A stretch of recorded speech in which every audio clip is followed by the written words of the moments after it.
জাতীয় থেকে আন্তর্জাতিক, প্রান্তিক জনপদ থেকে নগর, চারপাশে ঠিক কী ঘটছে এই মুহূর্তে তা নিয়ে এখন চারদিক। আপনার সঙ্গে আছি আমি আজহার লিমন। সাবেক রাষ্ট্রপতি আব্দুল হামিদের বিরুদ্ধে ওয়ারেন্ট না থাকায় গ্রেপ্তার করা হয়নি বলে জানিয়েছেন স্বরাষ্ট্র উপদেষ্টা জাহাঙ্গীর আলম চৌধুরী। সকালে যাত্রাবাড়ি থানা পরিদর্শন শেষে তিনি সাংবাদিকদের কথা বলেন। এ সময় তিনি বলেন, সাবেক রাষ্ট্রপতি আব্দুল হামিদের বিষয়ে তদন্ত চলছে, অপরাধ প্রমাণিত হলেই তাকে গ্রেপ্তার করা হবে। অনেক মামলাগুলি আছে যে কিছু কিছু মামলাগুলি ইনভেস্টিগেশন হয় নাই, ইনভেস্টিগেশন হওয়ার পরে যে দোষী হবে তার আইনের আওতায় নেওয়া হয়েছে। নির্দোষীরা যেন কোনো অবস্থায় সাজা না পায়, এই জন্য আমাদের ইনভেস্টিগেশনটা করতে দেন। যদি ইনভেস্টিগেশন করার পর যেই দোষী হোক না কেন, কাউরে আইনের বাইরে থাকা হবে না, তারা আমরা অবশ্যই আইনের আওতায় নিয়ে আসবো। 4 দিনের সরকারি সফরে লন্ডনে রওনা হয়েছেন প্রধান উপদেষ্টা ডক্টর মোহাম্মদ ইউনূস। প্রধান উপদেষ্টা এবং তার সফর সঙ্গীদের বহনকারী এমিরেটস এয়ারলাইন্সের বিমানটি সন্ধ্যা 7:30টার দিকে হজরত শাহজালাল আন্তর্জাতিক বিমানবন্দর ত্যাগ করেছে। 4 দিনের এই সফরে বাকিংহাম প্যালেসে ব্রিটিশ তৃতীয় চার্লসের সঙ্গে দেখা করবেন ডক্টর ইউনূস। এ সময় কিংস চার্লস হারমোনি অ্যাওয়ার্ড গ্রহণ করবেন তিনি। সফরসূচি অনুযায়ী 11ই জুন ডক্টর ইউনূসের সঙ্গে দ্বিপক্ষীয় বৈঠক করবেন ব্রিটিশ প্রধানমন্ত্রী কিয়ার স্টারমার। এছাড়া পররাষ্ট্রমন্ত্রী ডেভিড ল্যামি, অন্যান্য সিনিয়র মন্ত্রী, রাজনৈতিক মন্ত্রী এবং ব্যবসায়ী সম্প্রদায়ের প্রভাবশালী ব্যক্তিত্বরা প্রধান উপদেষ্টার সঙ্গে সাক্ষাৎ করবেন। প্রধান উপদেষ্টার এই সফরকে প্রবাসী বাংলাদেশিদের সঙ্গে সরকারের সম্পর্ক আরও দৃঢ় করার সুযোগ হিসেবে দেখছেন ব্রিটিশ বাংলাদেশি কমিউনিটি নেতারা। তাকে স্বাগত জানাতে এরই মধ্যে প্রস্তুতি নিচ্ছেন তারা। সফর শেষে আগামী 14 জুন দেশে ফেরার কথা রয়েছে প্রধান উপদেষ্টার। ঈদের তৃতীয় দিন পর্যন্ত সব মিলিয়ে 7.5 লাখ পিস চামড়া সংগ্রহ করা হয়েছে। কিছু চামড়া সংগ্রহ হলেও তা পরবর্তীতে বিসিকে প্রবেশ করবে বলে জানিয়েছেন শিল্প উপদেষ্টা আদিলুর রহমান খান। আসলে ইন্টারিম গভর্নমেন্ট ওনারা কি করতে পারে আমরা জানি না। আসলে আমরা মনে করি যে কোনো রাজনৈতিক সরকার পরবর্তীতে আসলে হয়তো তারা ইনিশিয়েটিভ নিতে পারে। এটা 25,000 কিউবিক মিটার বলা হলেও এটা কিন্তু চাইনিজরা অর্ধেক করে আপনার টাকা নিয়ে চলে গেছে। জেনারেলি ওভারঅল পিকচার যেটা, সেটা কিন্তু আমরা সারা দেশ থেকে ডিসিদের মাধ্যমে যা পাচ্ছি এটা আসছে। এটা মাত্র তো শুরু হলো, এটা আস্তে আস্তে আরো কিছু সময় লাগবে। চামড়াটা নষ্ট না হয় সেটাও চেষ্টা করছি। এই জন্যই এই রপ্তানির প্রশ্নটা এসেছে। এটা আমরা দেখছি যে আমাদের এই শিল্পের সংরক্ষণের জন্য যা করা সম্ভব আমরা করব। ঈদের দিন থেকে আজকে দুপুর 2টা পর্যন্ত ঢাকা উত্তর সিটি কর্পোরেশন থেকে 20,889 টন কোরবানির বর্জ্য অপসারণ করা সম্ভব হয়েছে বলে জানিয়েছেন ডিএনসিসির প্রশাসক মোহাম্মদ এজাজ। গতবারের থেকে কোরবানি কম হলেও এবার বর্জ্য বেশি ছিল বলেও জানান তিনি। এখনও বিভিন্ন এলাকায় কোরবানি হচ্ছে উল্লেখ করে এজাজ বলেন, শতভাগ বর্জ্য অপসারণ শেষ হয়েছে এমনটা বলা যাবে না। জনবল কম থাকায় চ্যালেঞ্জ ছিল বলে জানান তিনি।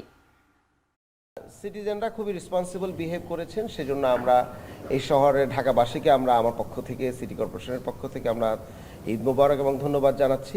কোরবানির ময়লাগুলো এসটিএসে রাখার কথা, আর আমাদের এসটিএসের ক্যাপাসিটি হচ্ছে যে ডেইলি আমরা যদি পুরো এসটিএস ভরে ফেলি তাহলে 5,000 টন টোটাল আমাদের ক্যাপাসিটি আছে।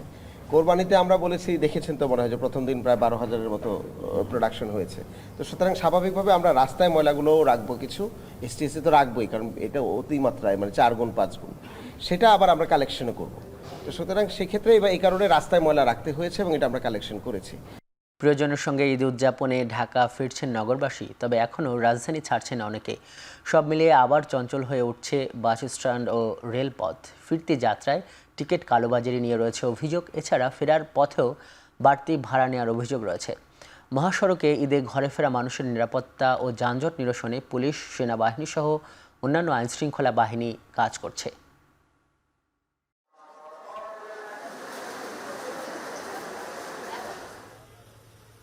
টিকিট এখনো পাই নাই আর কি, বলতেছে হবে কিছুক্ষণ পরে। ঈদের যানজটের কারণে পরিবার আগে পাঠিয়ে দিছে, ঈদের আগে পাঠিয়ে দিয়েছিলাম।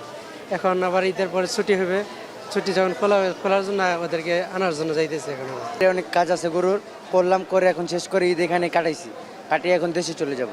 ঈদের সময় প্রচুর জাম ছিল, আসতে পারি নাই, এখন মনে করেন এই আজকে আসছি।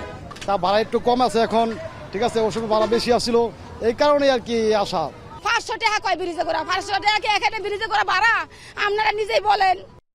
যত দ্রুত সম্ভব একটি সুষ্ঠু ও নিরপেক্ষ নির্বাচনের মাধ্যমে গণতান্ত্রিক সরকার প্রতিষ্ঠা করতে চায় বিএনপি। কক্সবাজারের পিকুয়ায় বিএনপির কার্যালয় উদ্বোধন শেষে একথা বলেছেন দলটির স্থায়ী কমিটির সদস্য সালাউদ্দিন আহমেদ। সেই পলাতক স্বৈরাচার দেশে বিদেশে তার সহযোগীদের মধ্য দিয়ে বাংলাদেশে আবার ষড়যন্ত্র করার পায়তারা করছে। বিভিন্ন সময় বিভিন্ন উস্কানিমূলক বক্তব্য দিয়ে বাংলাদেশে অস্থিরতা সৃষ্টি করার জন্য সবসময় চেষ্টা করে।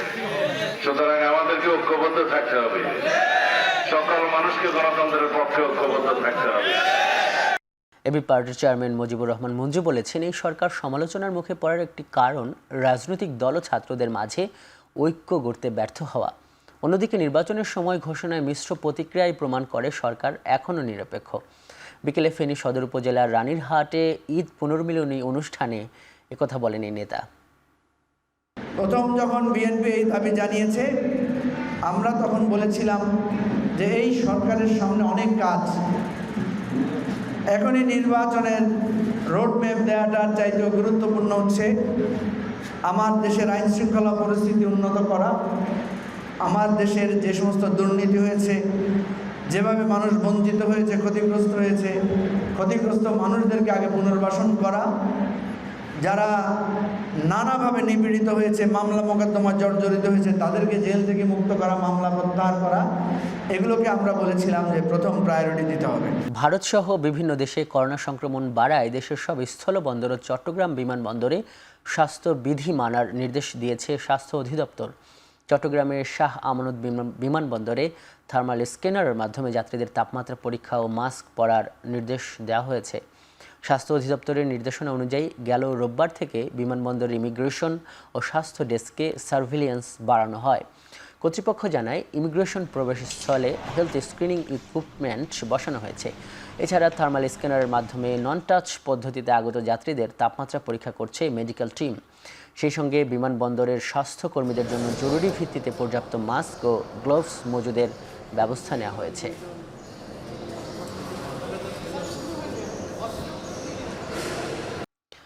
অভিবাসন বিরোধী অভিযানের বিরুদ্ধে লস অ্যাঞ্জেলেসে বিক্ষোভের সময় সাংবাদিকদের উপর রাবার বুলেট ছুড়েছে পুলিশ। সরাসরি সম্প্রচারিত ভিডিওটি ভাইরাল হয়েছে সামাজিক যোগাযোগ মাধ্যমে। ভিডিও ফুটেজে দেখা যায় যে কোনো সতর্কতা ছাড়াই অস্ট্রেলীয় সাংবাদিক লরেন টোমাসের পায়ে রাবার বুলেট ছোড়া হয়। এ সময় ব্যথায় কাকড়াতে দেখা যায় তাকে। 9 নিউজের যুক্তরাষ্ট্র প্রতিনিধি হিসেবে কর্মরত তিনি, তবে সুস্থ বোধ করায় লরেন তার পেশাগত দায়িত্ব পালন করে যাবেন বলে জানিয়েছে 9 নিউজ। এই ঘটনায় মার্কিন প্রেসিডেন্টের কাছে জবাবদিহি চাইতে অস্ট্রেলীয় প্রধানমন্ত্রীর উপর চাপ দিচ্ছে দেশটির বিরোধী দল। 10 জুন জাতীয় স্টেডিয়ামে মাঠে গড়াবে বাংলাদেশ ও সিঙ্গাপুরের ম্যাচ। সেখানে নিরাপত্তার দায়িত্বে থাকবে পুলিশের বিশেষায়িত ইউনিট সোয়াট।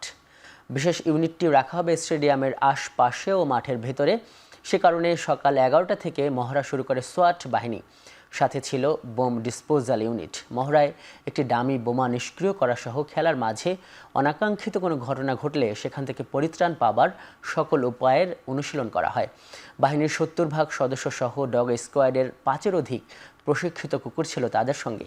এছাড়াও ঢাকা মেট্রোপলিটন পুলিশেরও একটি ইউনিট ছিল। এ সময় উপস্থিত ছিলেন ফুটবল ফেডারেশনের কর্তারা। স্কোয়াডের নিরাপত্তায় সোয়াট টিমের প্রস্তুতি নিয়ে সন্তুষ্টি প্রকাশ করেছেন কমিটির সদস্য তাজওয়ারা ওয়াল। আমরা যারা দেখেছি আমাদের সোয়াট টিমের প্রস্তুতি, আমাদের যে ডিএমপি মতিঝিল ডিভিশনে প্লাস কমিশনার অফিস থেকে, আমরা কিন্তু কমিশনার অফিসে কিন্তু আমি নিজে গিয়েছিলাম। কমিশনার সাহেব কিন্তু বলেছিল যা সাপোর্ট লাগবে উনি করে দিবে, ঈদের সময় প্রেশার কম থাকবে, যদিও ওনাদের ফোর্স কম থাকবে, ওনারা কিন্তু ফোর্সকে রিকল করেছে। সো ওনারা আমাদেরকে অনেক সহযোগিতা করেছেন, হেল্প করেছেন।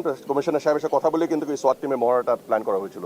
সোয়াট টিম যে ইভ্যাকুয়েশন ড্রিলটা করেছে প্লাস ডগ স্কোয়াড দিয়ে যে ওনারা অলরেডি সুইপটা করে দিয়ে গেছে, এটা পরে কিন্তু আমরা স্টেডিয়াম বন্ধ করে দিব। গেট নাম্বার 4 এর অ্যাকচুয়ালি কনফার্ম, 4 নম্বরে কোনো ঝামেলা হবে না। 4 নম্বরে আপনি যদি দেখেন এল শেপ, তো দুই সাইড থেকে মানুষ ঢুকতে পারবে, মাঝখানে আমরা ফাঁকা রাখবো। শেষ করছি এখন চারদিকে। এখন টেলিভিশন ওয়েবসাইটে দেখতে ভিজিট করুন www.ekhon.tv।